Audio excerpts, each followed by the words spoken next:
अब देखो भाई, ये सामने फोटो आप देख रहे हैं, टाइगर महाराज का फोटो है।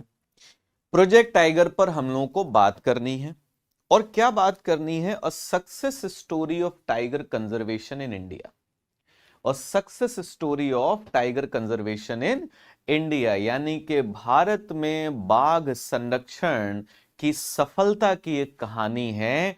भारत ने बाघों के संरक्षण में जो सफलता अर्जित की है, जो सक्सेस गेन की है, उसके बारे में हम लोग को डिस्कशन करना है। तो यानी कि प्रोजेक्ट टाइगर हमारा आज का जो मेन जो इंपॉर्टेंट मुद्दा है वो क्या है? प्रोजेक्ट टाइगर है। ठीक, तो चलिए चर्चा को शुरू करते हैं।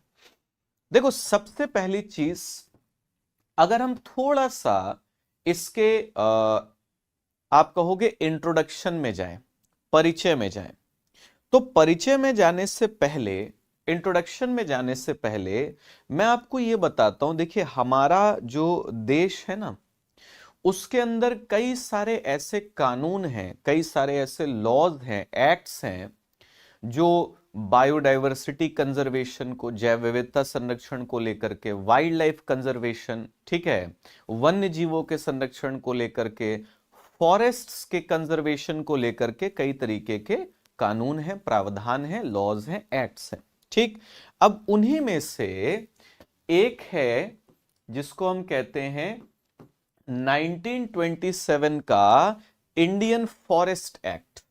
क्या है? 1927 का इंडियन फॉरेस्ट एक्ट, 1927 का है, काफी पुराना है। तो 1927 का, good morning, good morning, good morning A Sinha, good morning Archana, okay. 1927 का इंडियन फॉरेस्ट एक्ट है। अब इंडियन फॉरेस्ट एक्ट में क्या है कि मतलब गवर्नमेंट क्या करती है, कुछ एरियाज को नोटिफाई करती है कि ये फॉरेस्ट है ना। सरकार ने सिंपली क्या किया भाई, भारत का जितना भी क्षेत्रफल है, जितना भी एरिया है, उसमें से गवर्नमेंट ने बता दिया कि देखो ये एरियाज क्या है, फॉरेस्ट है। क्लियर है बात? उनको क्या कहते हैं हम? नोटिफाइड फॉरेस्ट्स कहते हैं। क्या कहते हैं? Notified forest. तो 1927 का इंडियन फॉरेस्ट एक्ट है। अब अगला जो महत्वपूर्ण बिंदु इसमें आता है, मतलब अगला वर्ष जो साल आपके लिए इंपॉर्टेंट है, वो है 1972, 1972। 1972 में क्या होता है? 1972 में इंडिया की जो पार्लियामेंट है, भारत की जो संसद है, वो एक कानून, ठीक है, एक एक्ट जो है वो पारित करती है, और उसे हम क्या कहते हैं? वाइल्ड लाइफ प्रोटेक्शन एक्ट, वन्य जीव संरक्षण अधिनियम, WPA ऑफ 1972।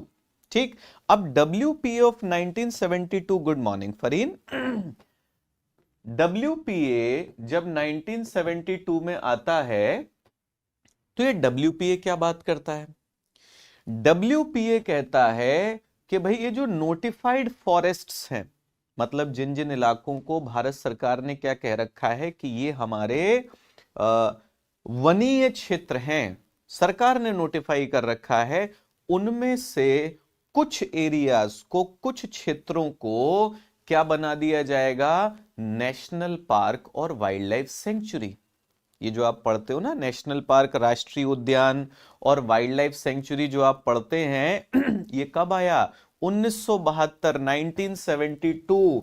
तो 1972 में, 1972 में क्या आता है? WPA, वन्य जीव संरक्षण अधिनियम। और वन्य जीव संरक्षण अधिनियम क्या बनाता है? नेशनल पार्क्स और वाइल्ड लाइफ सेंचुरीज। ठीक है, वाइल्ड लाइफ सेंचुरीज बना दी जाती हैं 1972 में।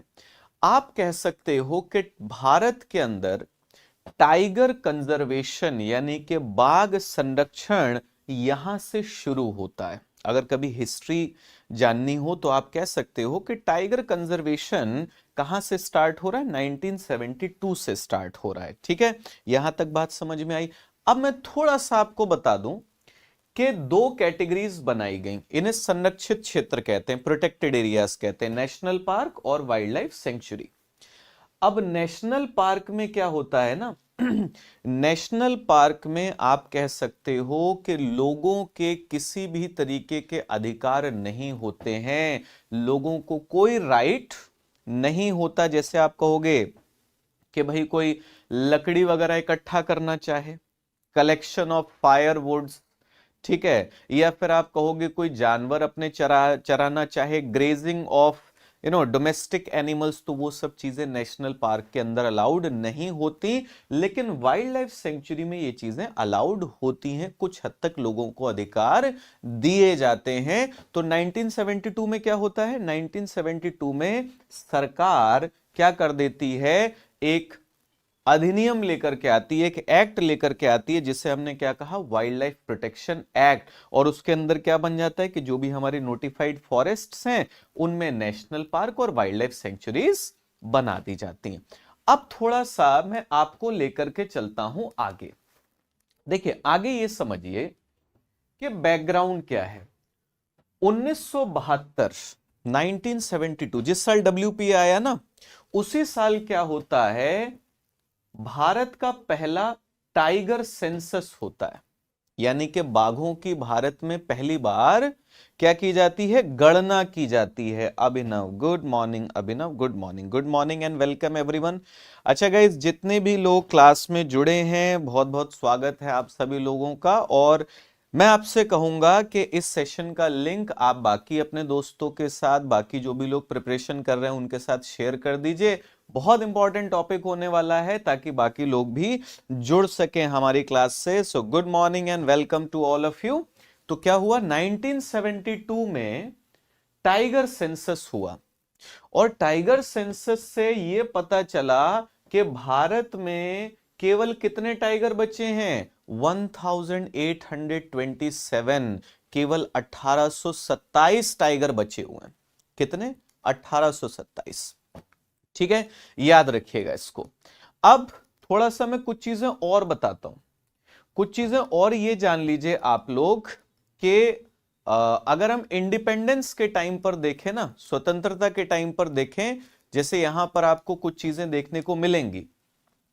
तो इंडिपेंडेंस के टाइम पर जो टाइगर्स की पॉपुलेशन थी, वो टाइगर्स की पॉपुलेशन लगभग आप कह सकते हो 40,000 के आसपास थी, 40,000 के आसपास थी। ठीक है, एक बार फिर से हम लोग आ जाते हैं, कितना था, 40,000 टाइगर्स के आसपास थे। कब, इंडिपेंडेंस के टाइम पर। और आप सोचिए 1972 तक आते आते क्या हो गया, सिर्फ 1800 टाइगर बचे, बाकी क्या हो गए, सब खत्म हो गए।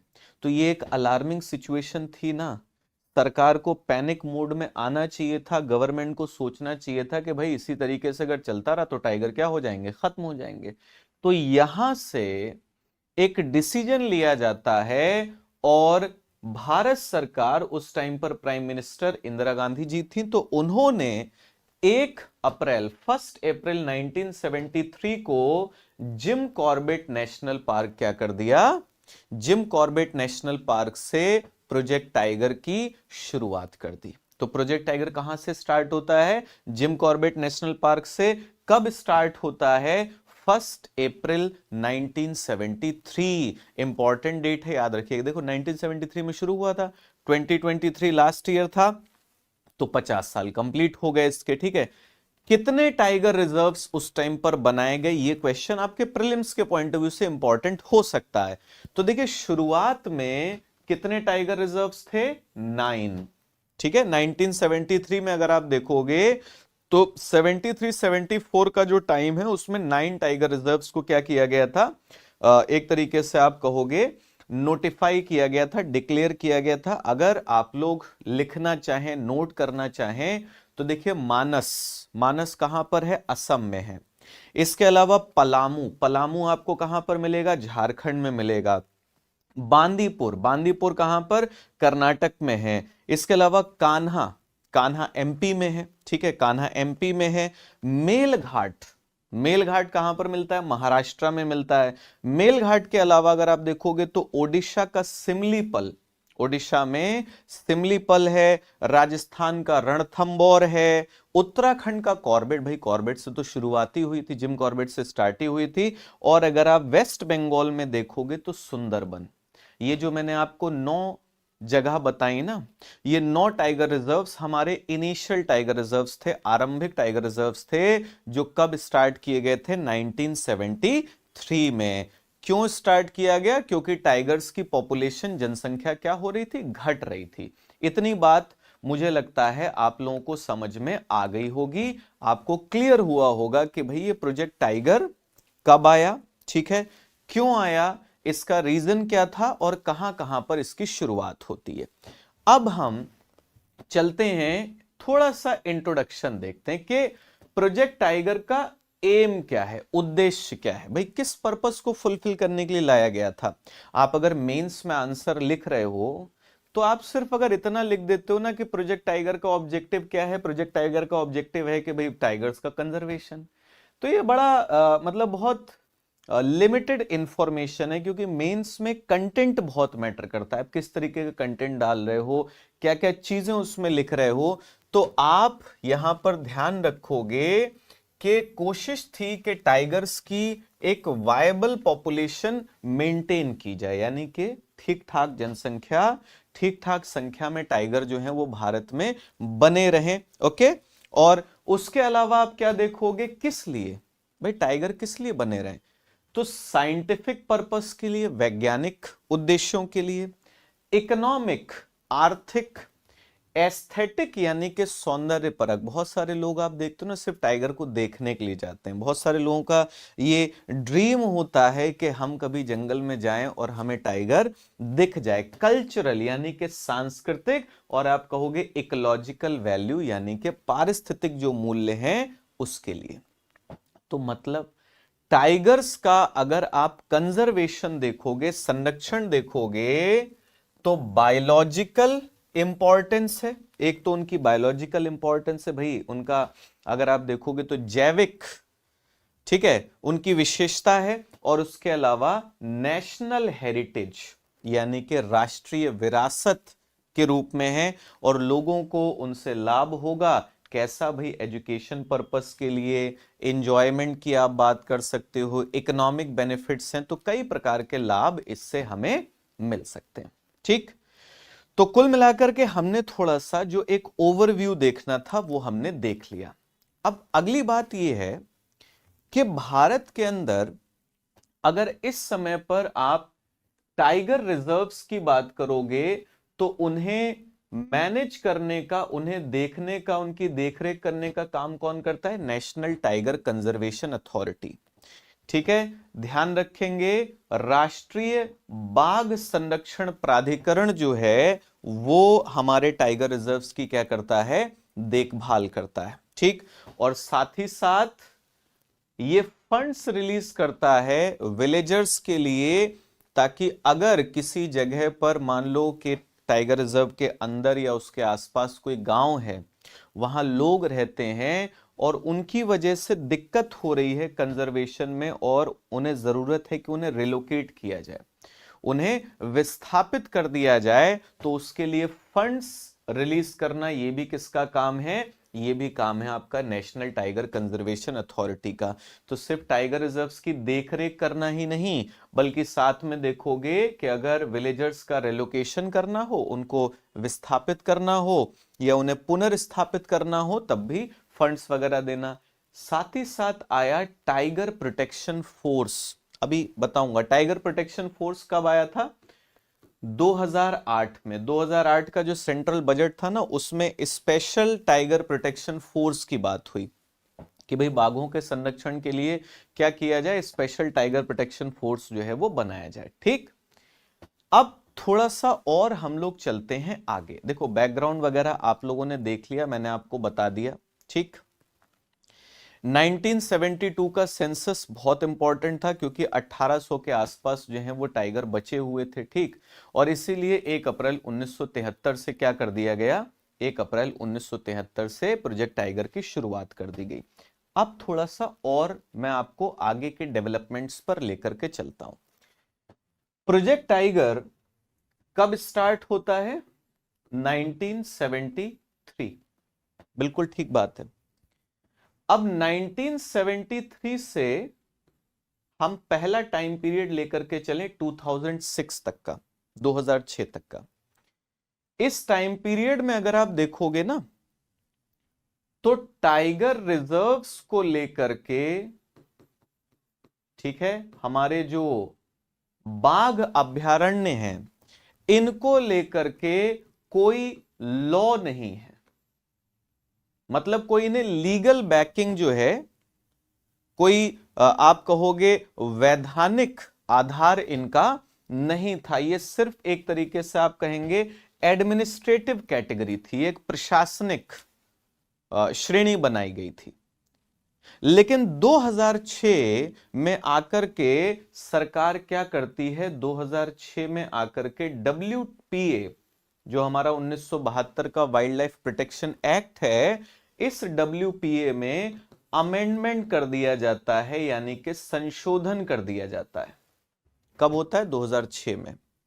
और संशोधन होने पर आप कहोगे कि जो हमारा प्रोजेक्ट टाइगर है या जो टाइगर रिजर्व्स हैं, जो अभी तक सिर्फ एक एडमिनिस्ट्रेटिव कैटेगरी थी, एक प्रशासनिक श्रेणी थी, उसको क्या कर दिया जाता है, उसको एक लीगल कैटेगरी बना दिया जाता है। मतलब उसको कानूनी आधार, कानूनी जामा उसे पहना दिया जाता है। ये कब होता है? 2006 में।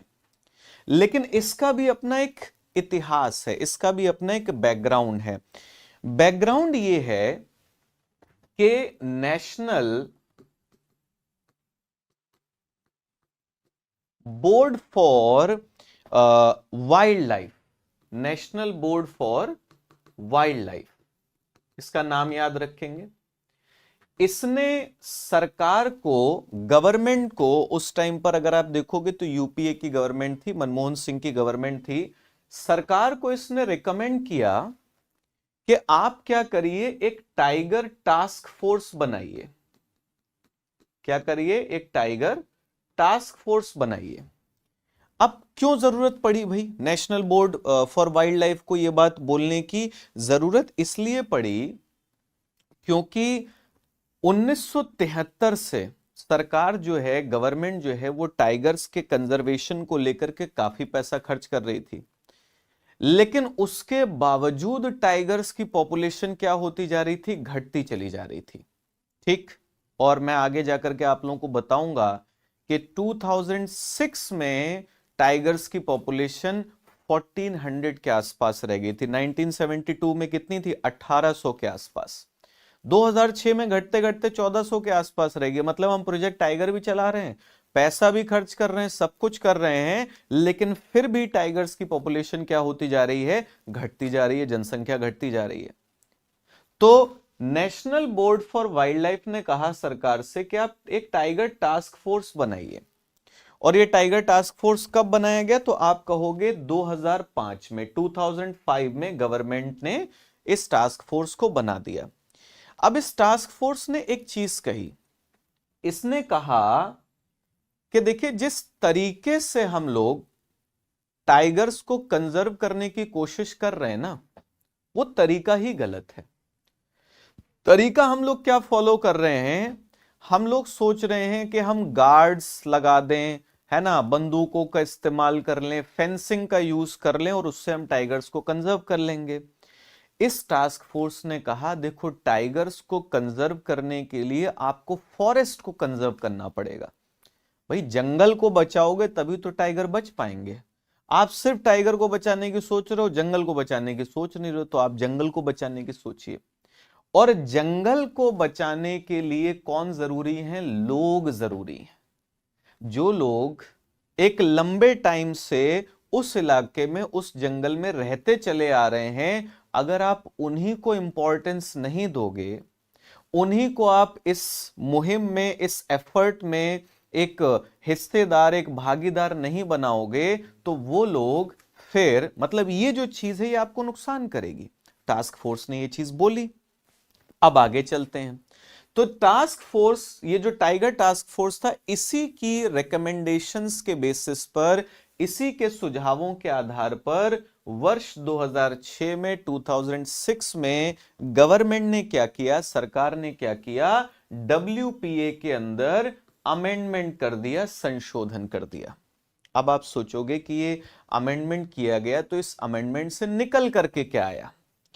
इस अमेंडमेंट से जो सबसे बड़ी चीज निकल करके आई, इस संशोधन से जो सबसे बड़ी चीज निकल करके आई, वो थी एनटीसीए यानी कि नेशनल टाइगर कंजर्वेशन अथॉरिटी एक तरीके की एक लीगल बॉडी बना दी गई, एक वैधानिक संस्था बना दी गई कि भैया देखो पूरे भारत के अंदर बाघों का संरक्षण करने की जो जिम्मेदारी है वो राष्ट्रीय बाघ संरक्षण प्राधिकरण की है। तो क्या बना दिया गया, नेशनल टाइगर कंजर्वेशन अथॉरिटी बना दी गई।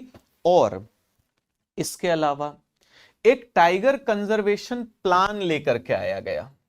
2006 के अंदर एक टाइगर कंजर्वेशन प्लान लेकर के आया गया, यानी कि टाइगर बाघ संरक्षण की एक योजना बनाएगी कि बाघों का संरक्षण किस तरीके से किया जाएगा। और साथ ही साथ एक चीज और आती है, यहां से निकल करके आता है wild life crime control bureau. क्या निकल करके आया, wild life crime control bureau निकल करके आया। ये सारी चीजें 2006 में हो रही हैं, wild life crime control bureau. और इस wild life crime control bureau यानी कि वन्य जीव अपराध नियंत्रण ब्यूरो आप इसे बोल सकते हो। अगर इसकी फुल फॉर्म देखोगे तो इसकी फुल फॉर्म है tiger and other endangered species crime control bureau. बाघ तथा अन्य संकटग्रस्त प्रजातियों से संबंधित अपराध नियंत्रण ब्यूरो। ठीक है, मतलब बाघों को लेकर के, जैसे मान लीजिए कि इलीगल तरीके से उनका शिकार हो रहा है, ठीक है, टाइगर से रिलेटेड प्रोडक्ट्स जो है वो मार्केट में आप देख रहे हो बेचे जा रहे हैं, तो ये सब क्या है, अपराध हैं। तो इनको रोकने के लिए, इनकी निगरानी करने के लिए इस ब्यूरो को बनाया गया। सारी चीजें कब हो रही है, 2006 में हो रही हैं। और मैंने आपको क्या बताया कि 2008 के बजट में, ठीक है, क्या आ जाता है, टाइगर प्रोटेक्शन फोर्स आ जाता है। 2006 के बजट में टाइगर प्रोटेक्शन फोर्स आ जाता है। मतलब आप कह सकते हो कि 2006 से 1973 से 2006 इसे आप कहेंगे कि ये टाइगर कंजर्वेशन का फेज 1 था, जिसमें हम काम तो कर रहे थे लेकिन उतने ज्यादा सीरियस नहीं थे, उतना ज्यादा एफर्ट नहीं डाल रहे थे, उतना ज्यादा प्रयास नहीं कर रहे थे। लेकिन जब 2006 में हमें पता चला कि भाई टाइगर्स की पॉपुलेशन बढ़ने की बजाय क्या हो गई है, घट गई है। राजस्थान के अंदर सरिस्का टाइगर रिजर्व में पता चलता है कि जिसके अंदर लगभग 15 टाइगर थे, वहां गायब हो गए, एक भी टाइगर नहीं बचा है।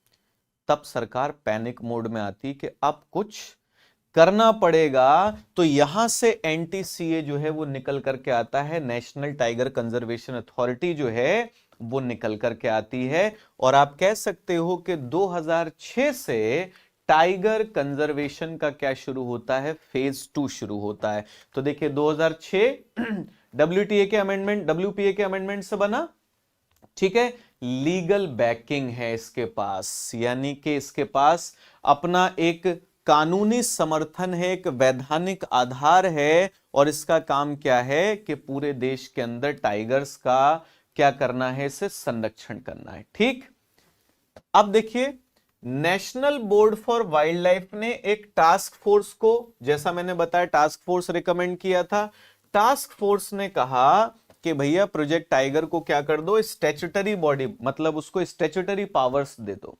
स्टैट्यूटरी का मतलब कुछ कानून के अंदर उसको शामिल कर लीजिए, अभी सिर्फ एडमिनिस्ट्रेटिव चल रहा है। तो क्या किया गया, 2006 में अमेंडमेंट किया गया और एनटीसीए बना दिया गया। ठीक, अब आते हैं एनटीसीए पर। एनटीसीए क्यों बना, मैंने बताया 2006 में दो चीजें हुई। सबसे पहली चीज, 2006 में टाइगर का नंबर जो है 1972 के बाद सबसे कम था, 1411। ठीक है, 1411 टाइगर बचे थे। दूसरी चीज क्या देख रहे हो कि सरिस्का के अंदर 2004 में जो 15 टाइगर थे वो 2006 में घट करके कितने हो गए, 0 हो गए। तो ये ऐसी घटनाएं थी जब सरकार को लगा कि नहीं भैया अब तो काम करना पड़ेगा। ठीक, तो इसीलिए एनटीसीए बनाया गया और टाइगर की, प्रोजेक्ट टाइगर की फेज 2 जो है वो शुरू होती है। अब हम आते हैं कि एनटीसीए के काम क्या है। एनटीसीए का काम है कि वो गाइडलाइंस बनाए, दिशा निर्देश जारी करे कि किस तरीके से टाइगर्स का कंजर्वेशन होगा, बाघों का संरक्षण होगा, चाहे वो टाइगर रिजर्व्स हो, चाहे वो नेशनल पार्क हो, और चाहे वो वाइल्ड लाइफ सेंचुरीज हो। हर जगह पर बाघों का संरक्षण किस तरीके से किया जाएगा, इसको लेकर के क्या जारी करे, गाइडलाइंस जारी करे। एक तो उसका ये काम है। दूसरा है कि एनुअल रिपोर्ट यानी कि एक वार्षिक रिपोर्ट तैयार करे, क्या क्या काम किए गए, कितनी सफलता मिली, क्या कमियां रह गई, क्या चैलेंजेस हैं, सारी चीजें, और उसको ले जाकर के रखे कहां पर, पार्लियामेंट में, संसद में। ठीक है। इसके बाद आप देखोगे कि पावर्स क्या है। ठीक, पावर्स अगर आप देखोगे, थोड़ा सा पावर्स पर अगर हम लोग चलें तो पावर्स बेसिकली आप कह सकते हो कि इसके पास दो चीजें हैं। यहां पर थोड़ा सा कुछ मिस टाइप हो गया है तो मैं बताता हूं आप लोगों को। पावर्स में सबसे पहली चीज ये है कि अगर किसी जगह पर टाइगर रिजर्व, मान लीजिए कि सरकार ने किसी जगह पर एक टाइगर रिजर्व डिक्लेयर कर दिया कि भाई ये इलाका जो है वो एक बाघ अभयारण्य है, स्टेट गवर्नमेंट ही करती है। अब राज्य सरकार चाहे कि हम उसकी बाउंड्रीज जो हैं वो क्या करेंगे, चेंज करेंगे, बाउंड्रीज को ऑल्टर करेंगे, बाउंड्रीज चेंज करना चाहते हैं, तो आप देखोगे ये काम तब तक नहीं हो सकता जब तक एनटीसीए अप्रूव ना कर दे। अगर एनटीसीए अप्रूव नहीं करेगी तो ये काम नहीं हो सकता है। यानी कि आप टाइगर रिजर्व्स की बाउंड्रीज जो है वो एनटीसीए की अनुमति के बिना, उसके अनुमोदन के बिना नहीं कर सकते हो। दूसरी चीज क्या है, आपने कोई टाइगर रिजर्व डिक्लेयर किया, स्टेट गवर्नमेंट ने टाइगर रिजर्व डिक्लेयर किया, तो आप सरकार के नहीं, हम इसे डी नोटिफाई करना चाह रहे हैं, मतलब हम इसे समाप्त करना चाह रहे हैं। तो इसमें भी आप देखोगे कि एनटीसीए का अप्रूवल जो है वो बहुत जरूरी है। तो ये सारी चीजें थोड़ा सा याद रख ली जाएंगी। एनटीसीए बहुत इंपॉर्टेंट है, एनटीसीए को याद रखना। अब हम चलते हैं इस बात पर कि एक बहुत इंपॉर्टेंट पॉइंट है जिसे कहते हैं कोर बफर स्ट्रेटजी।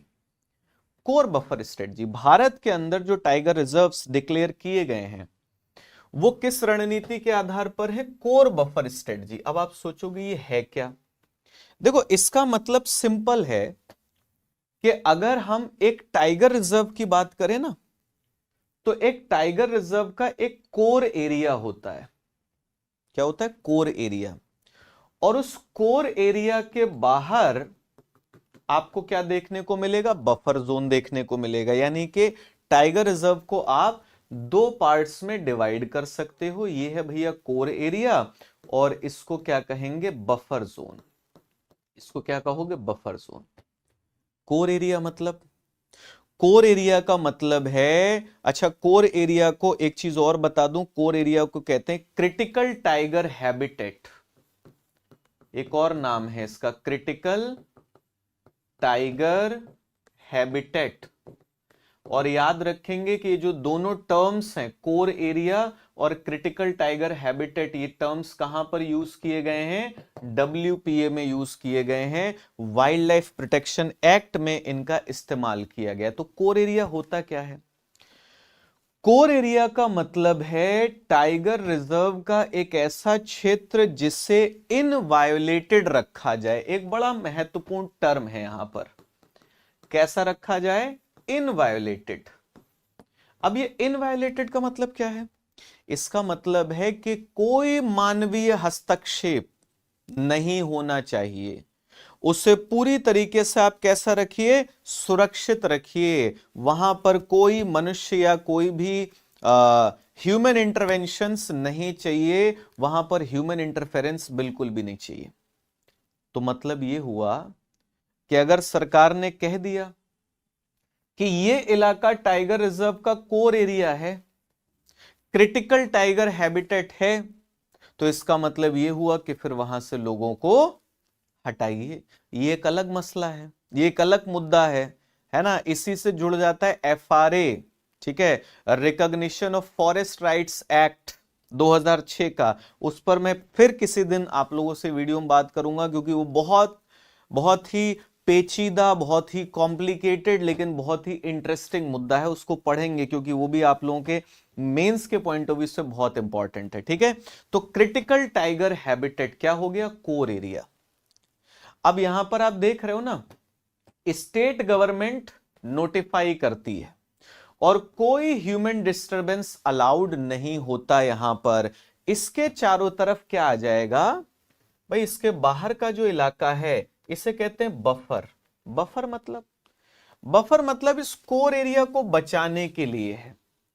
यहां पर कुछ ह्यूमन एक्टिविटीज को अलाउ किया जा सकता है, कुछ मानवीय क्रियाओं को यहां पर अनुमति दी जा सकती है, परमिशन दी जा सकती है, लेकिन सिर्फ उन्हें जिनसे कोर एरिया पर कोई नेगेटिव इंपैक्ट ना पड़ता हो, जिनसे कोर एरिया पर कोई नकारात्मक प्रभाव ना पड़ता हो। तो भारत के अंदर जो स्ट्रेटजी अपनाई गई है वो किसकी अपनाई गई कि टाइगर रिजर्व को दो पार्ट्स में डिवाइड करो, एक कोर एरिया, एक बफर एरिया। कोर एरिया में किसी को मत जाने दो, है ना। बफर एरिया में क्या करिए? बफर एरिया में लोगों को अलाउ कर दीजिए थोड़ा बहुत। ठीक है, अगर वहां पर कोई मान लो कोई ट्राइबल कम्युनिटी है, वो रहना चाहती है, जनजातीय समुदाय है, उनका गांव है, तो उनको रहने दीजिए वहां पर। बट कोर एरिया में ये चीज नहीं रहेगी, क्योंकि मैंने आपको बताया उसे कैसा रखना है, इनवायोलेटेड रखना है। ठीक है, समझ आ रही है बात?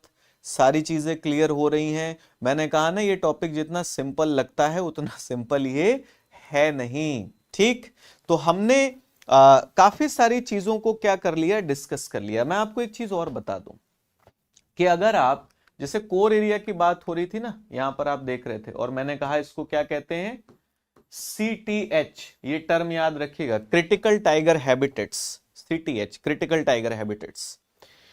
भारत में अगर आप देखोगे कि CTH जो है ना, जितने भी नेशनल पार्क और वाइल्ड लाइफ सेंचुरीज हैं, उनके लगभग 26% एरिया, 26% क्षेत्र किस में सम्मिलित हैं? CTH में सम्मिलित हैं, क्रिटिकल टाइगर हैबिटेट्स हैं, मतलब उन्हें अनडिस्टर्ब्ड रखना है। यानी कि नेशनल पार्क और वाइल्ड लाइफ सेंचुरीज जितनी भी, उनका लगभग 26% एरिया किस में आता है? CTH में आता है, कोर एरिया में आता है। तो चलिए, ये हम लोगों ने देखा।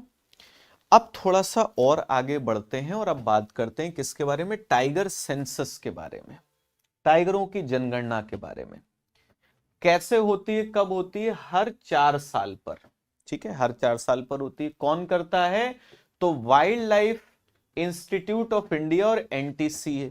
ठीक है, wild life institute of India और NTCA दोनों मिलकर के क्या करते हैं? टाइगर्स की गणना करते हैं। ठीक, गणना से हमें पता क्या चलता है? गणना से हमें यह पता चलता है कि भाई जो भी काम आप कर रहे हो बाघों के संरक्षण के लिए, वो कितने कारगर हैं, कितने कामयाब हैं, सही तरीके से हो रहे हैं कि नहीं हो रहे। मान लो पैसा तो आप खूब खर्च कर रहे हो, लेकिन उससे कोई फायदा नहीं हो रहा है, उससे हम देख रहे हैं कि कोई फर्क नहीं पड़ रहा है। अब इंडिया में अगर आप पूरे भारत की बात करोगे ना, तो जो टाइगर हैबिटेट्स हैं, मतलब जहां पर टाइगर मिलते हैं, उन्हें 5 लैंडस्केप्स में डिवाइड किया गया, भूदृश्य, यानी कि आप कह सकते हो 5 क्षेत्रों में बांटा गया है। Shivalik hills and Gangetic plains, यानी कि शिवालिक पहाड़ियों का जो इलाका और गंगा का मैदान। इसके अलावा दूसरे में आता है सेंट्रल इंडियन हाईलैंड, यानी कि मध्य भारत की उच्च भूमियां और ईस्टर्न घाट, पूर्वी घाट जो है हमारा। तीसरा आ जाता है वेस्टर्न घाट, यानी कि पश्चिमी घाट का इलाका। चौथा आ जाता है नॉर्थ ईस्टर्न हिल्स, उत्तर पूर्व की जो पहाड़ियां हैं, और ब्रह्मपुत्र का जो फ्लड प्लेन है, ब्रह्मपुत्र का जो बाढ़ का मैदान है, ये आ जाते हैं। और पांचवा है सुंदरबंस का एरिया, यानी कि सुंदरबन का जो मैनग्रोव जंगल है, वहां का इलाका है। ठीक, अब टाइगर सेंसस किया जाता है तो कौन कौन सी तकनीक का इस्तेमाल किया जाता है? देखो, 2006 तक, 2006 तक एक टेक्निक यूज की जाती थी, वो था पग मार्क टेक्निक। पग मार्क क्या होते हैं भाई? टाइगर चलेगा तो उसके पंजों के निशान तो बनेंगे ना। तो क्या किया जाता था कि टाइगर की गणना करने के लिए, उनको काउंट करने के लिए फुटप्रिंट्स को काउंट किया जाता था। ठीक, और इसी के आधार पर नंबर भी देखते थे हम, और उनका सेक्स भी देखते थे कि मेल है या फीमेल है। ठीक, लेकिन ये जो तरीका है ये काफी इनएक्यूरेट है। मतलब इतना सटीक तरीका नहीं, आपको सटीक जानकारी नहीं मिलेगी। इसलिए 2006 में सरकार ने कैमरा ट्रैपिंग और डीएनए फिंगरप्रिंटिंग स्टार्ट की। कैमरा ट्रैपिंग मतलब जगह जगह पर कैमरे लगाए गए जंगल में कि जब भी कोई टाइगर उनके पास से निकले तो तुरंत क्लिक से फोटो खींच ले। पुष्पा मूवी जो दूसरा पार्ट है ना, उसका एक ट्रेलर आया है, मतलब थोड़ा सा उन्होंने टीजर जारी किया है, उसमें देखना, उसमें यही है कि शेषाचलम के जंगल में है ना एक कैमरा लगा हुआ है टाइगर्स की फोटो खींचने के लिए, और वहां पर क्या दिखता है कि कोई इंसान सामने आता है और टाइगर पीछे हटने लगता है। ठीक, तो बस समझ लीजिए सरकार ने वैसे ही क्या कर रखे हैं, कैमरे लगा रखे हैं, जब भी कोई टाइगर निकलता है वो फटाक से उसकी फोटो खींच लेता है। ठीक, ये चीज है। अब आप कहोगे एक ही टाइगर आकर के बार बार फोटो खिंचा ले, तो मान लो कि कोई टाइगर ऐसा हो है ना, मान लो कि कोई ऐसा टाइगर हो जिसको फोटो खिंचवाने का शौक हो हम लोगों की तरह, तो आप कहोगे फिर तो उसकी बार बार फोटो आती रहेगी। तो ऐसा नहीं, देखिए टाइगर्स के ऊपर जो स्ट्रिप्स होती है ना, जो पट्टियां होती हैं, धारियां होती हैं, वो अलग अलग होती हैं। उसके आधार पर टाइगर्स को क्या किया जा सकता है, डिफरेंशिएट किया जा सकता है। ठीक है, तो 2006 में ये शुरू किया गया। इसके अलावा था डीएनए फिंगरप्रिंटिंग।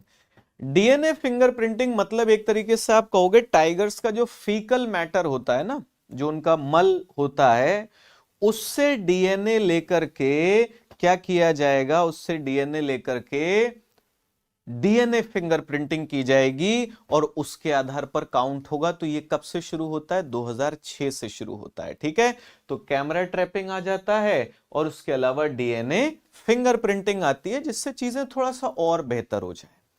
लेकिन एक चीज जो कि बहुत जरूरी है वो क्या है, एम स्ट्रिप्स।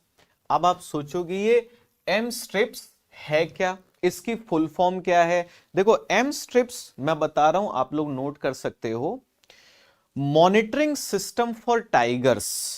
ठीक है, मॉनिटरिंग सिस्टम फॉर टाइगर्स, यानी कि एम एस और टी आर का मतलब क्या है, मॉनिटरिंग सिस्टम फॉर टाइगर्स। अब बचा क्या, आईपीईएस। तो आईपीईएस का मतलब क्या है, intensive protection and ecological status. Intensive protection and ecological status, कुल मिलाकर के ये है क्या, ये एक तरीके का भैया एक सॉफ्टवेयर है, एक सॉफ्टवेयर डेवलप किया गया। अब ये सॉफ्टवेयर है क्या, ये सॉफ्टवेयर ये कहता है कि जितने भी लोग, जितने भी एम्प्लॉइज हैं, ठीक है, जितने भी एम्प्लॉइज हैं, हाँ एम स्ट्रिप्स यूपीएससी में पूछा जा चुका है। ठीक है, वो क्या करेंगे ना, जब पेट्रोलिंग पर जाएंगे, आप देखते हो ना फॉरेस्ट गार्ड्स वगैरह जो होते हैं वो पेट्रोलिंग करते रहते हैं, घूमते रहते हैं, तो वो जीपीएस डेटा प्रोवाइड करेंगे कि कहां कहां किस किस रास्ते पर किस किस जगह पर वो गए, किस जगह पर उन्होंने टाइगर्स को देखा। ठीक, उसकी टैगिंग करेंगे, उसके बारे में इंफॉर्मेशन देंगे। ऐप है, ऐप पे सारी चीजें चली जाएंगी। अगर किसी जगह पर कोई हादसा हुआ है, कोई इंसिडेंट हुआ है, तो उसकी जानकारी दी जाएगी और ये सारी चीजें सर्वर पर जाएंगी और उस इलाके का जो मैप होगा, उस मैप पर ये पूरी जानकारी क्या कर दी जाएगी, डाल दी जाएगी, ताकि हमें और अच्छे से चीजें समझ में आए। एम स्ट्रिप्स को देखोगे तो एनटीसीए ने इसे लॉन्च किया था कब, 2010 में। ठीक है, 2010 में इसे एनटीसीए ने लॉन्च किया था। Good morning Sam, good morning बच्चा लोग। देखो क्लास 10 बजे से होती है, बहुत जबरदस्त डिस्कशन चल रहा है, पिछले 45 मिनट से मैं आप लोगों को बहुत अच्छी अच्छी चीजें बता रहा हूं। ठीक है, तो एम स्ट्रिप्स देख लिया क्या है, एक सॉफ्टवेयर, एक ऐप है। बेसिकली आप देखोगे तो जीपीएस और रिमोट सेंसिंग वाली टेक्निक्स हैं इसमें, और किया सिर्फ इतना जाता है कि भाई जो फॉरेस्ट गार्ड्स वगैरह होते हैं, जो पेट्रोलिंग करते हैं, उनके मोबाइल में एक ऐप रहती है, उनसे कहा जाता है आप जीपीएस ऑन रखिए, कहां कहां पर जा रहे हो, पेट्रोलिंग आपकी पता चल जाएगी, कहीं पर आपने टाइगर को देखा उसके बारे में पता चल जाएगा, कहीं कुछ घटना हुई तो वो आप रिपोर्ट कर दीजिए। तो इस तरीके से एक पूरा सॉफ्टवेयर सिस्टम डेवलप किया गया। Good morning Kaleem. ठीक, अब हम आते हैं टाइगर सेंसस 2022 पर। टाइगर सेंसस 2022 ये कहता है कि 2018 से 2022 के बीच टाइगर्स की पॉपुलेशन में एनुअल ग्रोथ कितना हुआ है? 6.7% का। Very important. 2006 तक हमारी टाइगर्स की पॉपुलेशन घटी और फिर आप देख रहे हो कि बढ़ना शुरू हुई और 2018 से 2022 के बीच में 6.7% का इंक्रीज है। मिनिमम जो टाइगर्स काउंट किए गए, मतलब सरकार ने आंकड़े जारी किए और उन्होंने कहा देखो न्यूनतम कितने हैं? 3167, मतलब इतने तो हैं, कम से कम इतने तो हैं। 2006 में 1400 हो गए थे, 1400 नंबर आ गया था। मैक्सिमम सरकार ने कहा मैक्सिमम 3925 हो सकते हैं, लगभग 4000 के आसपास हो सकते हैं, और एवरेज निकाला गया 3682, 3682। तो आप सोचो 2006 में 1400 बचे थे, वहां से हम कहां पर ले आए? लगभग 3700 टाइगर्स पर लेकर के। तो ये अपने आप में एक सक्सेस स्टोरी है।